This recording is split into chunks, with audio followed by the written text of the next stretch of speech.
I think love is kind of a funny business. You know, psychologists say that we fall in love with someone when we see ourselves reflected back.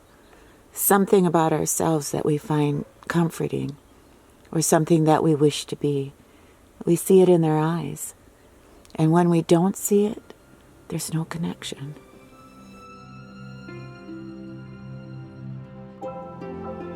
Good morning, Desi. What do you want to do today? Do you want to have some fun? Give me a high five if you want to have some fun. You want to have some fun? All right. I spend a lot more time here this winter than I did last. I would love to go hiking with Desi, but it's just too cold for the little guy. But I love it here.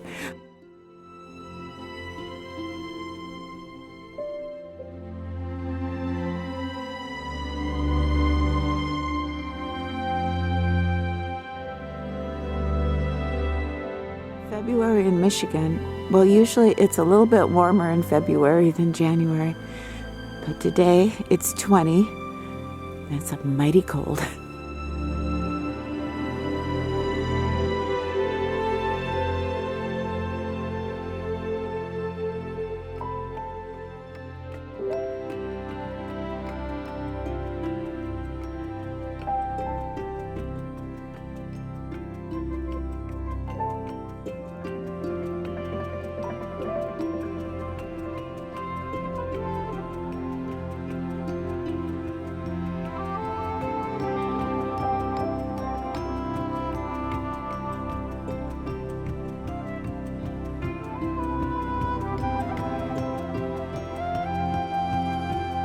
Hey everybody, thank you so much for coming back and seeing me and Desi. Did you have a good week? I had a good week. It's cold, but I had a good week. And I think we're going to have some fun today. I have a subscriber in Colorado. He's a nice gentleman. He's single. And he has been writing me for quite a while, asking me to do a video on dating after 65. And I kind of resisted it. But he's so sweet, and he says he needs our help. And, well, for Valentine's Day, I thought I would go over some of the worst first dates I've ever had. And now, some of you who don't date or who are married, I think you'll still enjoy this video, because a lot of times what turns you off on a first date is what turns you off in life. So I've had some really bad dates. I'm like, once a year I join like a dating site. So I have a lot of material to work with here. My very worst dates and what not to do when you're dating a woman over 65 or maybe even over 20. But I also want to share with you my very best date. Yeah. There is something about going through a first date that really does not mirror reality. We are going to be extremely hypersensitive to things that would never bother us in a relationship, like someone's breath, someone's body odor, their raggedy coat, a hole in their shoe.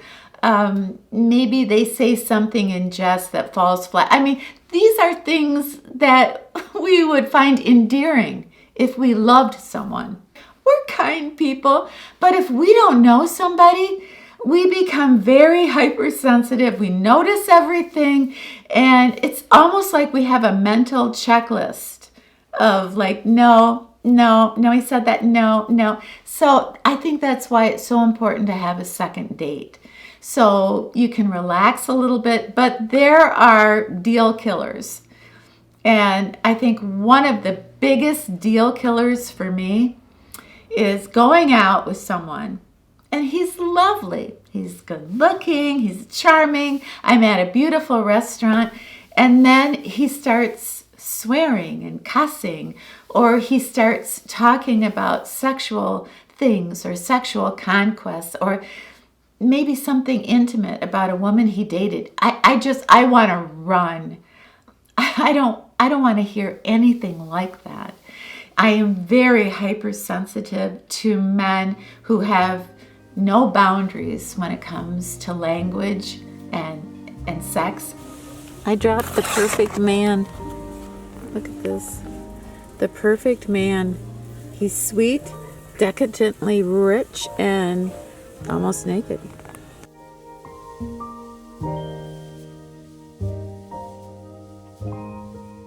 I am an advocate for women's rights, but that does not mean that I don't love and adore men. I admire them. I'm a mother of two sons that are wonderful human beings. So I don't want you to take what I say here as being anti-man. I'm not. Sharing too much on a first date or a second date, you got to sort of pace yourself. And I would say that this is probably in the top 5 of the worst things that men do on a first date is they just overshare. You want to get to know each other and you want to be honest. And I think sometimes with men, they feel like if they get all their dirty laundry on the table on the first date, then it's only uphill from there. Well, that's not really true because so much of your dirty laundry, number one, isn't anybody's business that you just met, and it's overwhelming. It certainly was overwhelming to me, and this has happened to me too many times to count. I can give you an example of a very extreme thing that happened to me. Talk about oversharing. Okay, so I meet this pilot. He's just so handsome and a lovely man, and we have a lot in common, and we have a lovely dinner. And before dessert comes, he says, I do have something I want to get out on the table and share it with you so we can go on from there. But I'm being treated for my sex addiction. And like I'm getting ready to eat my pie, and I was like, what? And he said, yeah, I'm being treated for a sexual addiction. That's why my wife divorced me. Okay, so I'm thinking suddenly, I don't know what that is. What is a sex addiction? Is it pornography? Is it that you want a lot of, well, I don't know. So I have no idea what he's talking about. I'm not schooled in that. And then also I'm looking at him differently. It's like, why are you telling me this? And I don't know you. How can I form an opinion when you drop a bomb like that on me? And anyway, I was speechless. What could I say? And the whole time, the rest of the date, I sat there and I talked to him, and he was so nice, but I knew I would never see him again. I was just completely overwhelmed with that information. And of course, I went home and I Googled sex addiction. But I tell you what, I'm not there in my life. I just want to say, if it was a family member and they came to me with something like that, I would do everything I could to support them. But somebody I just meet. Another example of this is I'm at the restaurant, lovely gentleman, and having a great time, and he looks up from his soup and he says, now, you're so lovely, and I don't want you to get scared at any of the things you might read online about me abusing women. Oh, okay. Waiter, check.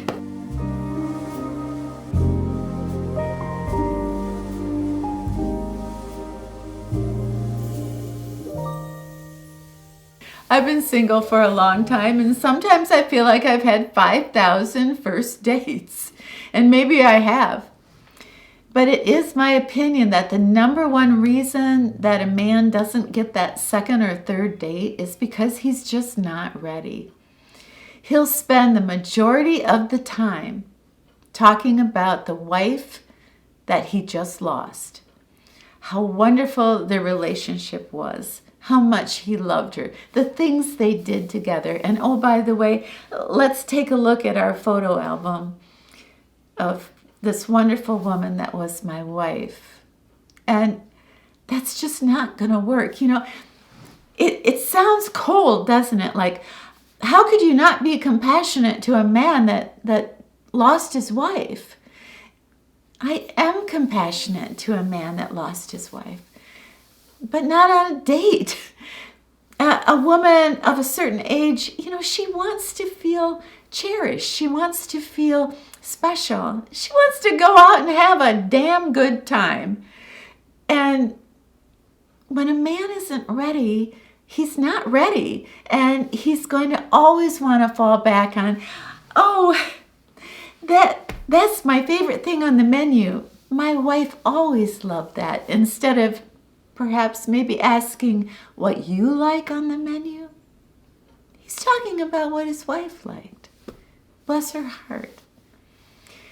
So I would definitely say that when a man isn't ready, he usually doesn't know it. He wants to jump into that dating pool, but he still loves his wife. And I think men sometimes get a really raw deal when it comes to how much they love and how much they love and depend on their wife.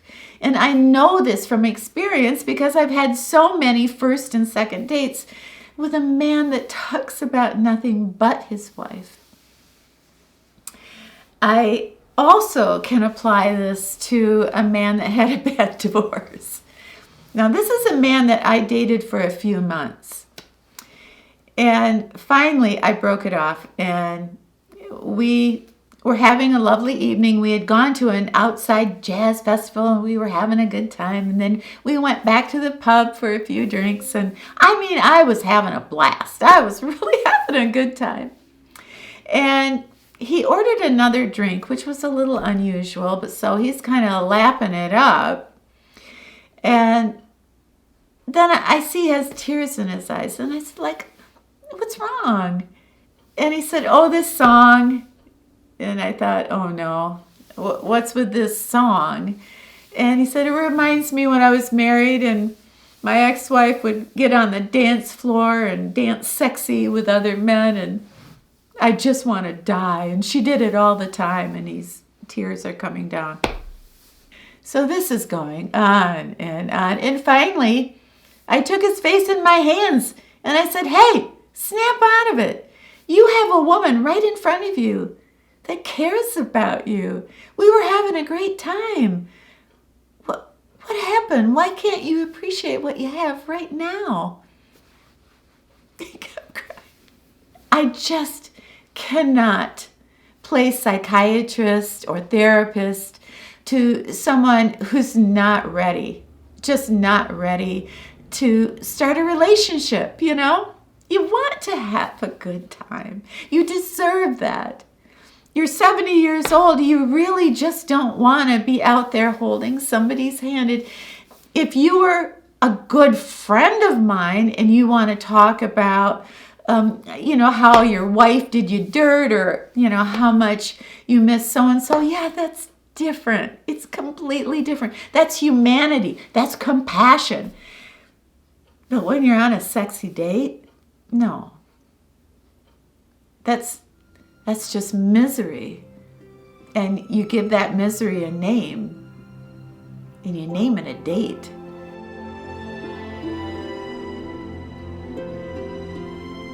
I know this from experience, but you sure don't want to turn that date into a competition. Women are, they've kind of had it with that.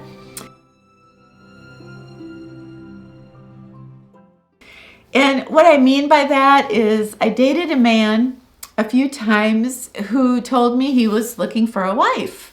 He was really right up front about it. I loved being married and I miss it. And let's just say his last name is Stevens. It's not, and I have to change his last name because, well, he's around.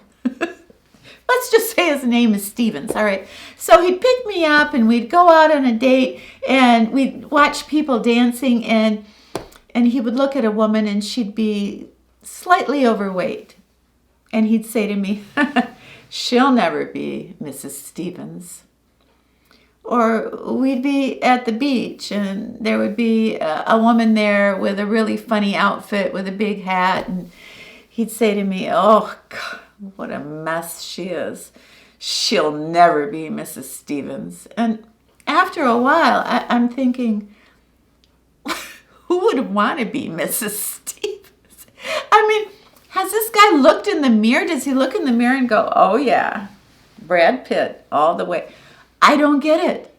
And after a while, I would call him out on it, like, how can you judge women like that? And are you really looking for a wife that has a certain look? Anyway, that relationship went absolutely nowhere. I didn't end up Mrs. Stevens, but you know what? He did get married. Oh, yeah. I'll just leave it there. I'll just leave it there. But you know what? He might have been better off with the woman on the beach with the big... Okay, say no more.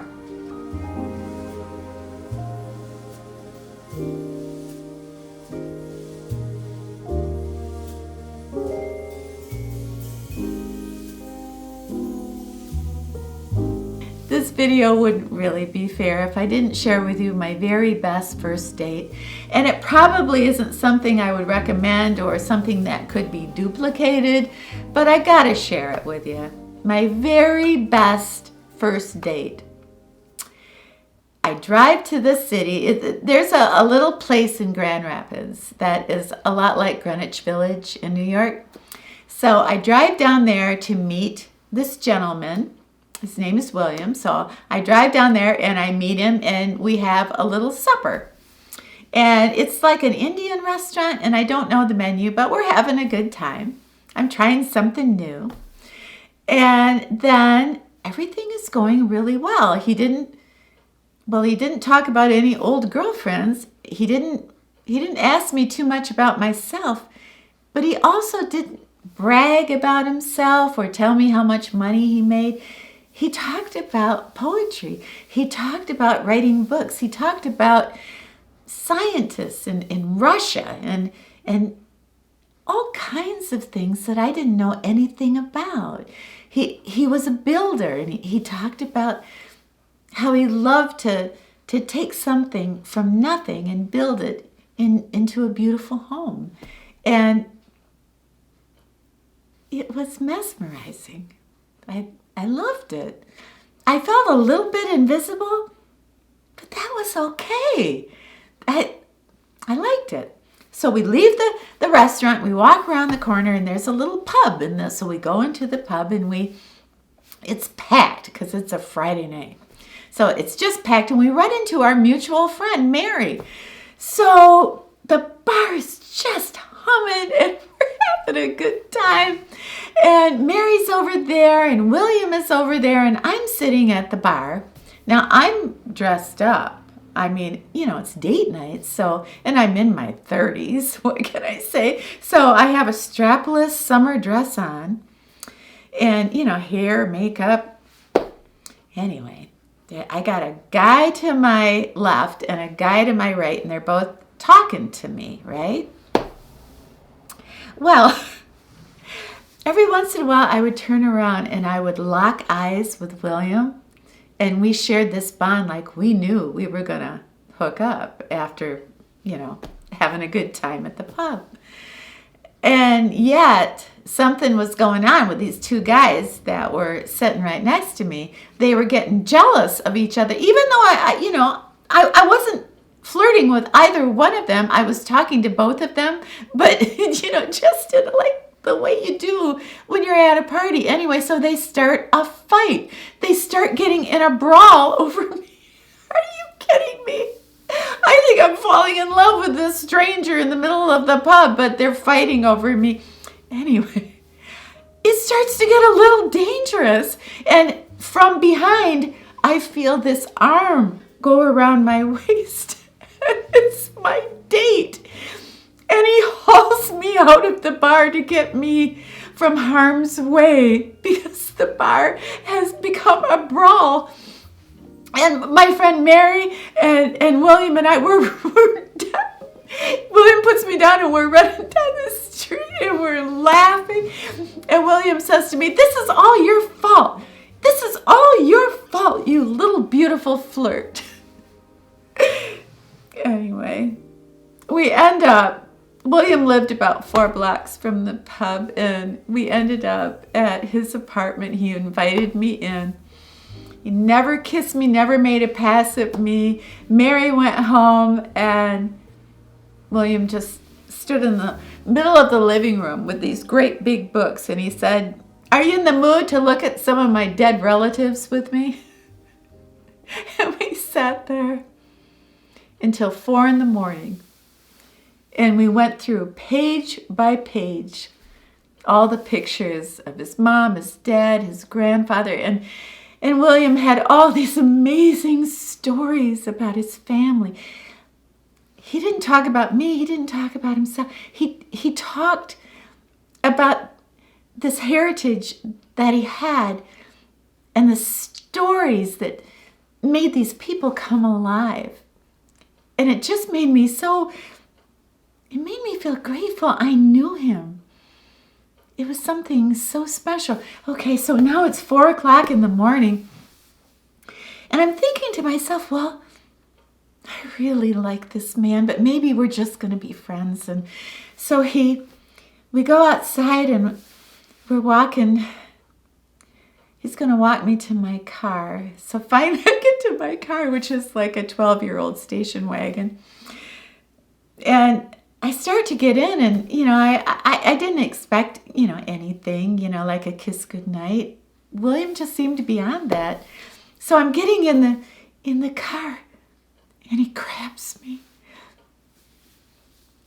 And he pulls me into him, and he gives me a kiss like I've never had before. You remember those cartoons like Pepe Le Pew? And he backs his partner up, and there's little hearts that is going over his head. That's how I felt.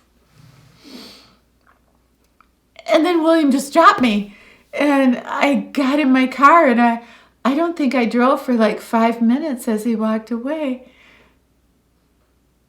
I would later marry him. 5 years later, I married that man. But I have to say that for so many reasons, that was my very best first date.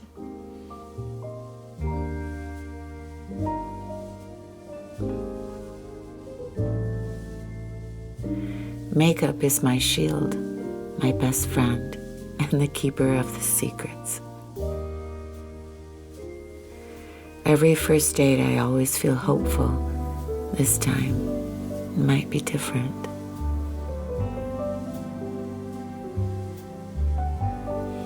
I remember Pat Benatar saying love is a battlefield, but I really don't think it's that complicated.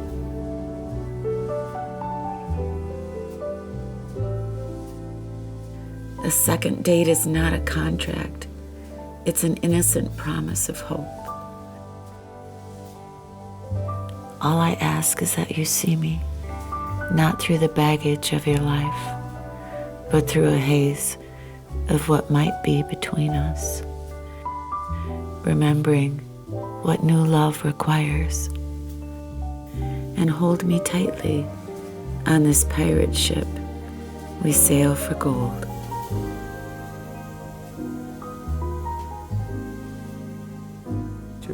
When I think of Valentine's Day now, I think of Desi. Would Desi like that toy? Would Desi like that card? I don't know. That dog's a little big, isn't he? When it comes to Valentine's, I choose you. Happy Valentine's Day. Desi would not find that joke funny. I'm quite sure he wouldn't. Maybe he would, but I don't think so.